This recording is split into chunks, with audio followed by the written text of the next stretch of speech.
Thank you for tuning in to the best parenting show on the internet, Post Daily Dose. It's the Post. It's the Post. It's the Post. The Post Daily Dose. It's the Post. It's the Post. It's the Post. The Post Daily Dose. It's the Post. It's the Post. Hey, good evening, Facebook family. Welcome to another episode of Post Daily Dose with me, your trusted parenting advisor, faithful guide and servant on the healing journey. What's my name? Big Papa Brian+Post. Happy Monday to all of you. Hope you're having a very manic Monday. Can't say that I'm necessarily having a manic Monday. Not a manic high, not a manic low, just a Monday. So hope that's a much more mania, excited mania in your life, because living in a manic state is, especially when it's that high, it's got to be good.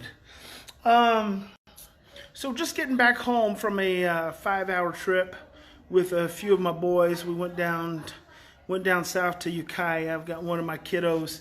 He has a grandfather that's very ill. His grandfather adopted him when he was 5 years old, and the grandfather's now dying. I mentioned this to you guys in another daily dose, so we went down to see him. Hello there, Mimi. And it really made me think not only just about how fragile and how precious life is, but how much emphasis we can put on certain things as parents. And then the reality is those things have very, very little importance in the greater scheme of love. You know, if the divine scheme is love, then a lot of the things that we stress out over really have very little importance when it comes right down to life and death. And you know, I was thinking about that. That's why today's episode is life lessons in love, because, you know, when I took my kiddo in to see his grandfather yesterday, and it had been a few months since he had seen him. And when he saw him last, actually, he was, in all appearances, in good health. And they had, you know, this grandfather's been raising this little boy. He's 12 now, almost 13. He's been raising him since he was 5. For his first 5 years of life, he kind of raised himself. And so he's pretty self-sufficient and independent. What I call oftentimes parentified. You know, he kind of looks after himself, takes care of himself. And that was hard. Hey, Ashley D. That was hard for the grandfather. It would oftentimes create quite a bit of conflict between the two of them, just because, you know, in many instances, my kiddo would, you know, he'd just kind of mosey off to do whatever it was he felt like he wanted to do, whether that was getting in his grandpa's tools or whether it was, you know, not going to the after-school program, just coming home. You know, nothing bad, but things, if you are, number one, really old school, and number two, if you are prone towards fear, can seem really scary. And then it just kind of escalated over time. But, you know, those things, anything other than love, you know, it's one thing to teach our kids lessons. It's one thing to be responsible for guiding them. Proverbs says, raise up a child in the way they should go. Another translation is, raise up a child until they are mature. And when they are, raise up a child in the way they should go, and when they are mature, they will not depart from it. Or raise up a child in the way they shall go, and when they are old, they will not depart from it. It is one thing to teach a child lessons, right? And we tend, as adults, we tend to lessons, whether it's lessons of manners, whether it's lessons of chores, whether it's lessons of respect, lessons of getting your sleep, lessons of paying attention, lessons of being compliant, lessons of behavior, lessons of socialization, lessons of how you sit and pay attention in school. I mean, we have all these freaking lessons, ad nauseum lessons, that we're all the time focused on teaching our children. And some of us go to real battle. We go to real battle with our children, sometimes to the point that they can't even stay in our homes. I mean, the frustration that occurs between us teaching our children lessons and them gaining and grasping those lessons can get so bad that a child can't even remain in the home. And when that happens, usually it's the child that loses. I've got several kids that we serve right now who've been in residential treatment centers for 3 years, that they lose because they lose the family. And I think a lot of people don't realize, even when a child comes into respite, the child's losing. We, in my respite, we create as much love and acceptance and understanding and flexibility as we possibly can, because our overarching goal is to help regulate the child's nervous system so that they can just relax, because we're taking a child out of a home in those instances and giving the parents a chance to take a break. So it's only natural that the kids should have an opportunity to take a break. And you bring those, when you understand stress and you understand love and you understand negative and positive feedback loops, then you understand how important it is for everyone's physiology to settle down. Well, some of those lessons in some families get so big that the kids can't even remain home. And I say to you all time and time again, and I say to every parent I work with, relationship is the most important thing. Sometimes we let our fear about our children gaining lessons and not gaining lessons. Hey there, Hillary. We let our fear about our children gaining lessons and not gaining lessons become greater than the relationship and ultimately the love that we communicate to them.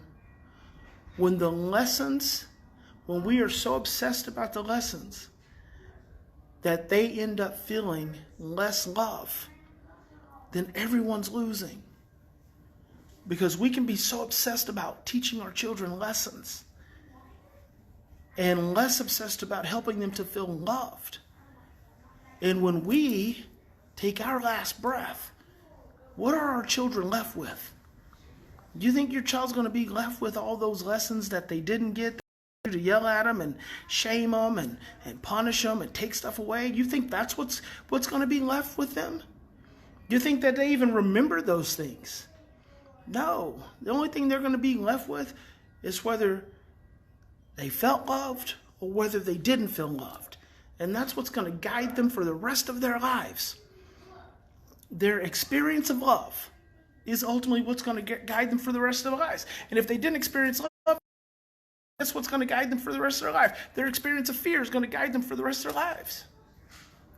Do you think any of those lessons make any difference? They don't. But we become so obsessed. We become so obsessed about teaching our children right and wrong and this and that. And we create so much turmoil in our relationships and in our homes that when it's too late, it's too late. And I'm literally looking at a situation right now where it's too late. This child's ability to have felt love is diminished because there's so much focus on the lessons. Gina says, yes, and now as a white parent of a black child, that fear can be really big. Working on more love, strength, more empowerment. Good for you, Gina. Good for you. And it can be absolutely for a white parent with a black child, but the sad truth is, Gina, if you are a parent and you have been raised by parents and they were raised by parents in our society, you have a much harder time standing in the midst of love than you do in fear, because we live in a fear-based society. We are so motivated by fear that it clouds our judgment, it clouds our logic, it clouds our ability to remember, and it certainly clouds our faith in the Lord. That is the one thing that keeps us out of love. Fear. Fear is what keeps us out of love. And so I just want you guys to think, and sometimes I know it's just hard, but I get these opportunities, I get these great opportunities, these great blessings of seeing this enormous amount of pain. I see people in an enormous amount of pain almost every single day. And so I get these constant reflections that what matters most is relationship and love. The lessons don't matter. Children learn 80% of the time. They don't hear it. It's not a matter of hearing what you say. It's a matter of learning from how you feel when you do and say the things that you do. It's not hearing and it's not even watching. It's feeling. They model your feeling of the things you say and the feeling of the things you do, not the words you use. The words are great, but mostly they model the love. And sadly, we live in so much fear that we cannot be present in this moment. This moment is all we have. And I beg of you, try to find the moments of love and try to calm that fear within yourself that gets so big. You know, when you're so focused and obsessed on lessons, your child's going to have time for lessons, to learn lessons their entire life. We never stop learning lessons. Some of us grow up and we're able to do the things our parents taught us to do, and some of us aren't. And sometimes we just have to learn and grow, and that's pretty much what all of us have to do. Your parents needed more growth. They needed to challenge themselves more. I'm speaking to you right now. I'm speaking to you parents, and I'm telling you, your parents needed more growth. It was not your fault. The things that they tried to tell you to do was oftentimes do as I do, not as I do. Do as I say, not as I do.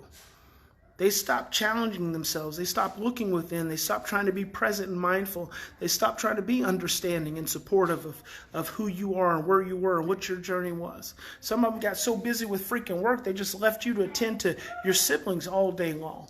Some of them just weren't even there. Some of them just left. Some of the fathers that raised you all just abandoned you at early ages. Some of your mothers were too depressed to get out of bed, and sometimes mothers abandoned you. Your mother may have abandoned you. But see, you carry so many of those messages and those stories. John Bowlby said the first 3 years of life establish the blueprints for all of our future relationships. The decade of the brain actually shows us that that's from conception to the age of 5, establishes the blueprints for all of our future relationships. Not right now when you're 45 or 50 or 55 and your kid's 12. No. How you relate to your child is by and large based on how your parents related to you. Plain and simple. And unless you're paying enormous amounts of attention and energy to where you are in the present moment, you are going to do by and large what your parents did. Simple as that. And 9 times out of 10, that's going to be fear. 9 times out of 10.